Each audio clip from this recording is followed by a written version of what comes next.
Today, our nation incarcerates over 1.2 million people in state and federal prisons, and 2 out of 3 of these incarcerated people are also workers. In most instances, the jobs these people in prisons have look similar to those of millions of people working on the outside.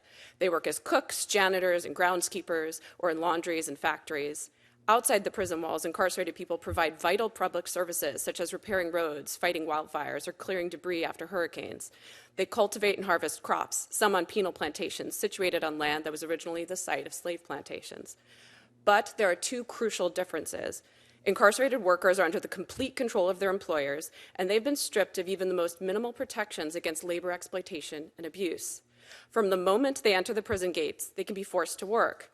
More than 76% of incarcerated workers report that they're required to work or face additional punishment, such as solitary confinement, denial of opportunities to reduce their sentence, and loss of family visitation.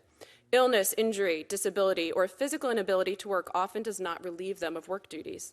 U.S. law explicitly excludes incarcerated workers from the most universally recognized workplace protections, including health and safety laws.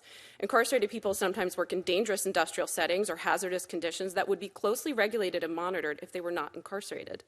Workers are assigned work in unsafe conditions without the standard training or protective gear provided in workplaces outside prisons.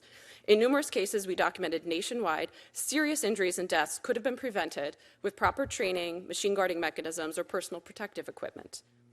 Incarcerated workers are not covered by minimum wage laws and are paid on average 13 to 52 cents per hour in non-industry jobs. More than 80% have maintenance jobs that support the operation of the prison facilities and are compensated at the lower end of prison pay scales. In 7 states, incarcerated people are paid nothing at all for most jobs. Even if an incarcerated worker earns pennies, these low wages are not theirs to keep. Across the country, prisons deduct as much as 80% from incarcerated people's paychecks for room and board and legal financial obligations. In the federal prison system, 59% of the wages earned by incarcerated workers employed in the Federal Prison Industries Program was deducted by the federal government.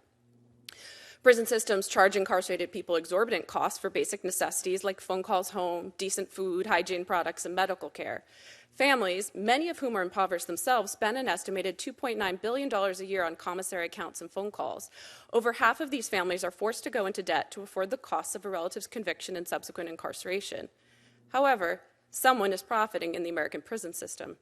Incarcerated workers produce real profits for state prisons and state governments, the primary beneficiaries of forced prison labor.